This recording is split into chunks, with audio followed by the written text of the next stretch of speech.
తెలంగాణలో పార్లమెంట్ ఎన్నికల పోలింగ్ కొద్ది గంటల్లో ప్రారంభం కానుంది. ఎన్నికల సిబ్బంది పోలింగ్ కేంద్రాలకు ఈవీఎంలను తీసుకెళ్లారు. ఈవీఎంల పంపిణీ కేంద్రాలను కలెక్టర్లు, ఎస్పీలు పరిశీలించారు. పోలింగ్ సిబ్బందికి అధికారులు పలు సూచనలు చేశారు. సికింద్రాబాద్ పార్లమెంట్ నియోజకవర్గంలో ఎన్నికల పోలింగ్ అధికారులు అన్ని ఏర్పాట్లు పూర్తి చేశారు. మాసప్ ట్యాంక్ వద్ద డిఆర్పీ కేంద్రం నుంచి పోలింగ్ సిబ్బంది పోలింగ్ స్టేషన్కు ఈవీఎంలు, వీవీప్యాట్లను తీసుకెళ్లారు. ప్రణాళికాబద్ధంగా రూట్ మ్యాప్ ద్వారా సికింద్రాబాద్ పార్లమెంట్లోని పోలింగ్ స్టేషన్లలో ఈవీఎం, వీవీప్యాట్లను పోలీస్ భద్రత మధ్య తరలించారు. మరింత సమాచారం నాంపల్లి డిఆర్సీ కేంద్రం నుంచి మా ప్రతినిధి అమరేందర్ రెడ్డి అందిస్తారు.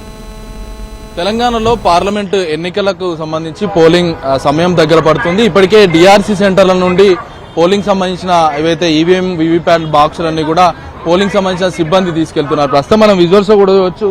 దాదాపు రూట్ మ్యాప్లు సిద్ధం చేశారు. రూట్ మ్యాప్ల ద్వారా దాదాపు ఏదైతే పోలీస్ సెక్యూరిటీతో సహా కూడా పోలింగ్ సిబ్బంది వాళ్ళకి ఇచ్చిన ఈవీఎంతో పాటు వీవీప్యాట్లను లోపలికి తీసుకెళ్తున్నారు. ఈ బస్సు ఏదైతే రూట్ మనం ఒకసారి చూడొచ్చు. పోలింగ్ సంబంధించిన రూట్ అనేది ఒకటి ఏర్పాటు చేశారు. మనం చూడవచ్చు 63 అనేది ఒక ఏర్పాటు చేశారు. ఈ 63 రూట్ లోనే ఈ వెహికల్ వెళ్తుంది. ఈ వెహికల్ కి సంబంధించి కూడా నాంపల్లి అసెంబ్లీ సెగ్మెంట్ కి సంబంధించి అంటే టోటల్ గా చూసుకుంటే మొత్తంగా హైదరాబాద్ పార్లమెంటు పరిధికి సంబంధించిన ఈ సెగ్మెంట్. దీనికి సంబంధించి ఇప్పటికే డిఆర్సీ కేంద్రంలో ఉదయం నుంచి కూడా డిస్ట్రిబ్యూషన్ ప్రక్రియ అనేది కొనసాగుతున్న పరిస్థితి నెలకొంది. పోలింగ్ సిబ్బంది ఉదయాన్నే చేరుకున్నారు. మనం విజువల్స్ లో కూడా వచ్చు. ఈవీఎంలు, వీవీప్యాట్లు అందుకొని కూడా వాళ్ళు వాళ్ళకి సంబంధించిన పోలింగ్ స్టేషన్ కి తరలి వెళ్తున్న పరిస్థితి నెలకొంది.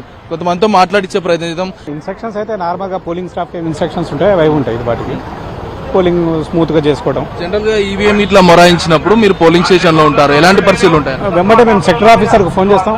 అతను మనకు కావాల్సిన స్పేర్ ఉంటాయి, తీసుకొచ్చేస్తాడు. ఇప్పటిదాకా అయితే అట్లాంటివి కాదు. ఇంతకుముందు గతంలో పోలింగ్ సిబ్బందిగా చేసినప్పుడు ఏమైనా ఇబ్బందులు తలెత్తాయా?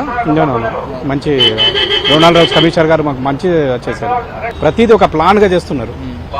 ఫస్ట్ 2 days బిఫోరే గ్రూప్ లో పెట్టుకోవడం అన్ని చేయడం బాగానే చేస్తున్నారు.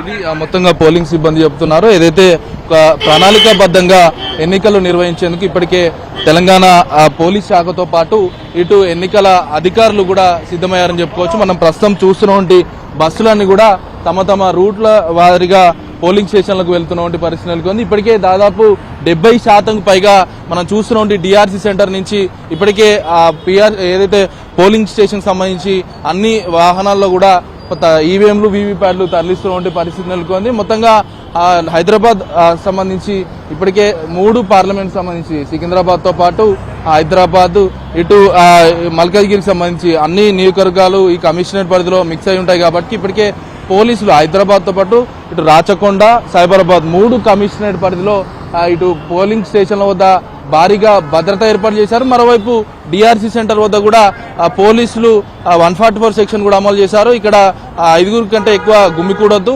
మరోవైపు డిఆర్సీ సెంటర్లకు వచ్చే పోలింగ్ సిబ్బందిని క్షుణ్ణంగా పరిశీలించి లోపలికి పంపిస్తున్నారు. ఆ కెమెరా పర్సన్ వీరబాబుతో అమరేందర్ రెడ్డి, HM TV, నాంపల్లి నుండి.